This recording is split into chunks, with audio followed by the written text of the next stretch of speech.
Awesome stories, find a chair. Awesome stories, find a chair, please.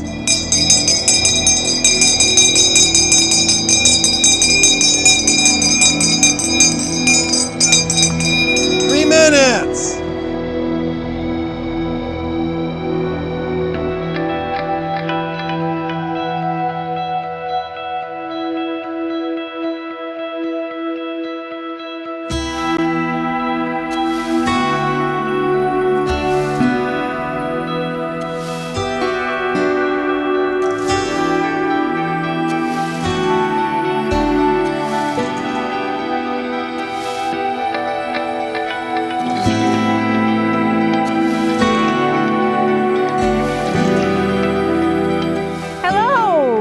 It's so nice to see everyone here today. If I'd known there'd be a crowd, I would have made lunch. I love to feed everyone, from my husband to my sons to my grandchildren. Have you noticed that everyone seems to show up at lunchtime? I am Marion Blair Harris, the second of 8 children born to Pauline Larson Blair and Matthew Blair II. Beginning with my generation, we are all proud California natives. By the time I was born in 1878, my papa had already been in El Dorado County for almost 15 years. Do you know Matthew? Which Matthew, you ask? Well, there was Matthew,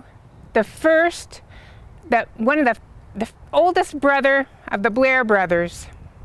He was a weaver in Scotland. You know the pretty paisley fabric that we like? Well, that's what Paisley, Scotland did so well.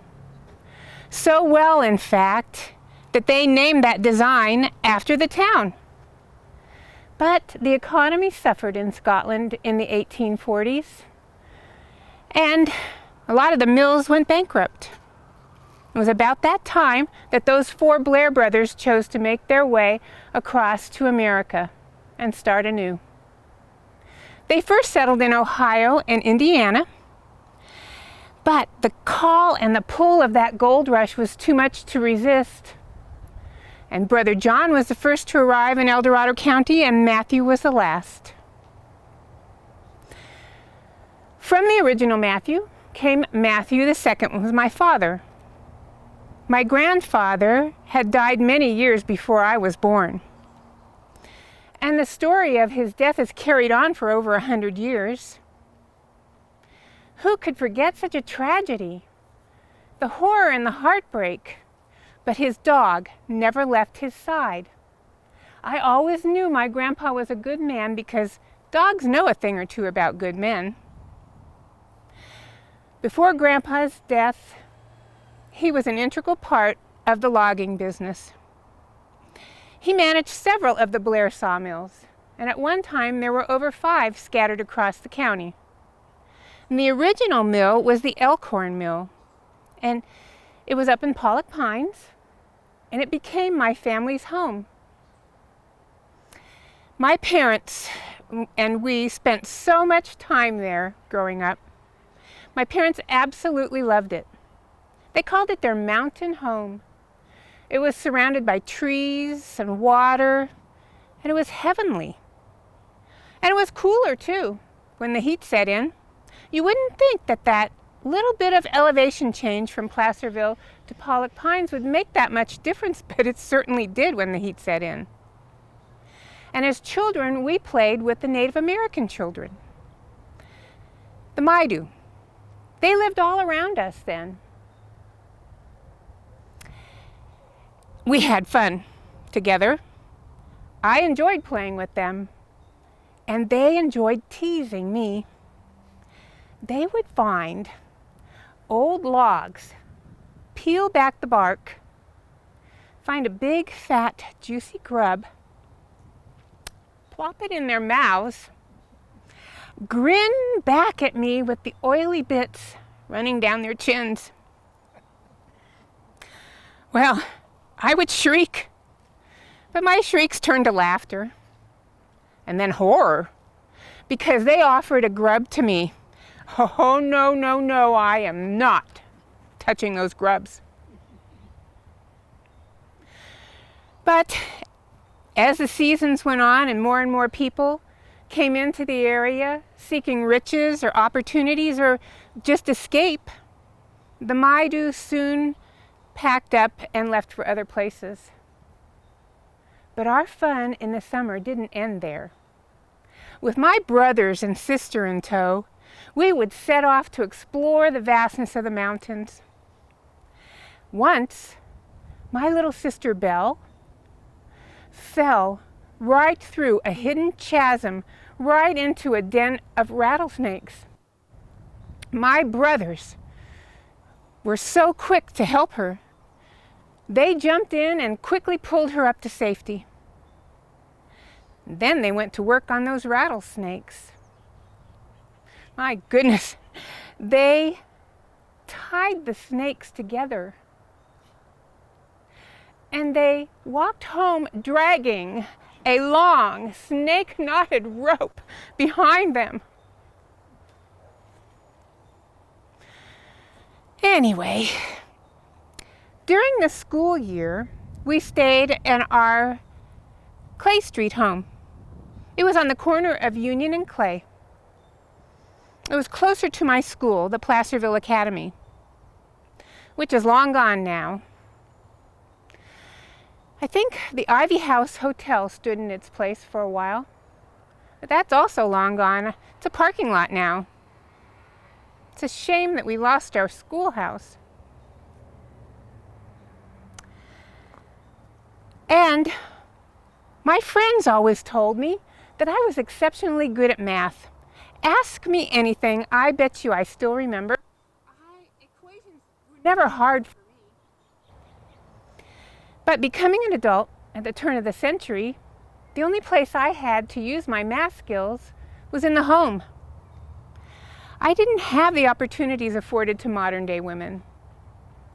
But I was close to my mama. I was the eldest daughter, and I helped her with household sums.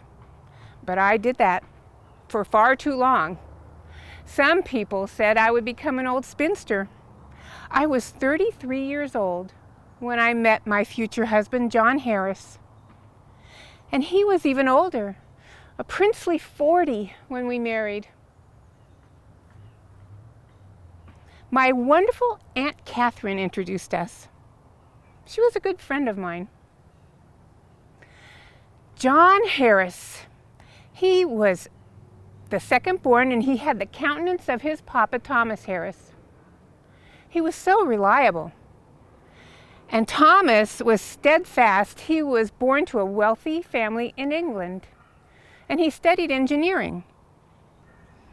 And in 1859, the British government sent him to India. Then his next expeditions were to China and Malaysia. And at the height of the American Civil War, he was the second engineer on the Secret Service ship, the Meteor. After he finished his services, he returned to England to marry his fiancée, Clara Peach. They had been engaged since long before his services ended. And they first settled in Ashford, England, where for the first 6 years they had their first 3 children, including John, who was born in 1871. Then the Harris family moved to Brazil to build a railroad. And when John was just 6 years old, his mother and his Aunt Josephine contracted yellow fever and they died. They had refused to wear those nasty smelling herbal asafoetida bags.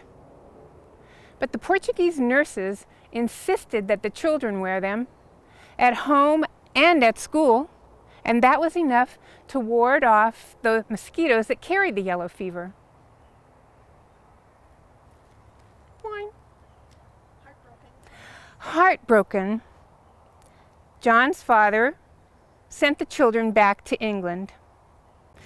And when his services ended in 1886, he returned to America and he sent for his children. And there, together with his wife from Brazil, his new wife from Brazil, they settled in the Camino area and became well-known orchardists. And when John's father died, John took over the orchards. And he worked hard to ensure that his crops were the best. In fact, in 1915 at the San Francisco World's Fair on Treasure Island, his grapes were voted the best at the fair. I was so proud of him. John and I courted for just a few short months before we were married in 1912.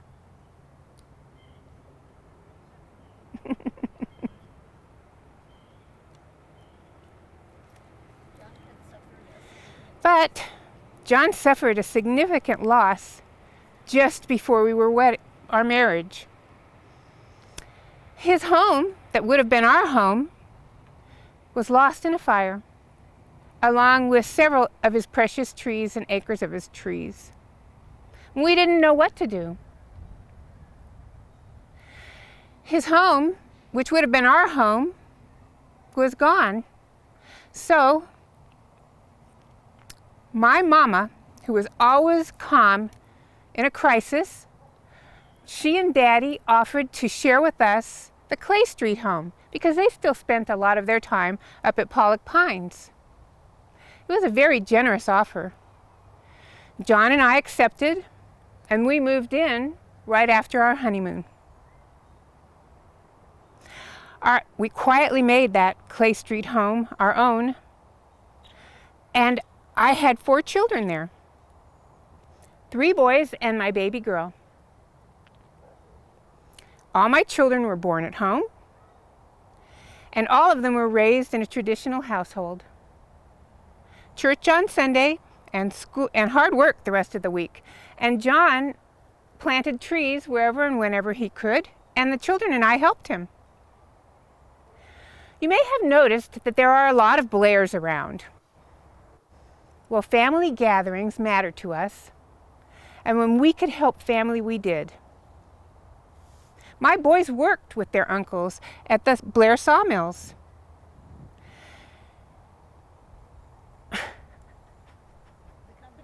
The company was so well respected.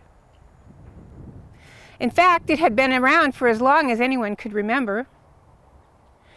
The Blair lumber mills carried on for another decade after my passing, and all was owned by one or more of the Blair family members.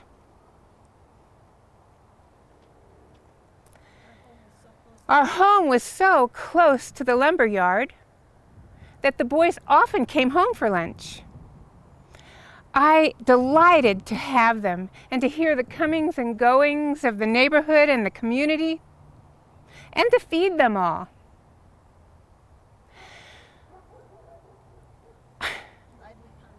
Lively conversation and laughter was in store for us nearly every day, and I gardened daily. I adorned our house with beautiful flowers nearly year-round. The beautiful colors and the lively scents filled me with so much glee. And I was a caretaker of the family, always helping if someone needed it, including caring for my parents as they aged. And when Mama and Papa passed, the beautiful mountain home that had been in our family since Grandpa and his brothers settled here in the 1850s, it sat vacant. So together with my middle son, Blair, we pooled our funds and we bought that farm from my brothers. It mattered to me that we kept it in the family. It's where the Blairs and Harrises set down roots. And I taught Blair to love that land, to listen to it, and to celebrate the bounty that comes from a land that has been in our family for 6 generations.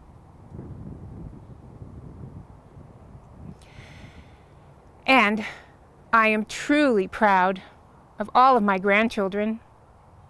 My granddaughters, Pam and Jane, continue to carry on our legacy of the Blair Harris family farm to this day, nearly 170 years after it was founded. The blood of 3 great pioneer families courses through their veins, the Blair, Larson, and Harris families. As a matter of fact, our descendants continue to visit their grandpa and I right here in Union Cemetery, our final resting place. They still bring little bouquets of flowers and place them on my grave in remembrance of me and my love of flowers. They remember the tiny bouquets we used to pick when they were little. Well, I think that's enough reminiscing for one day. And as I said, when you first arrived, I'd make a sandwich for you if I could. And it's true that my love for this county and its people runs deep. And thank you for being here and listening to our stories today.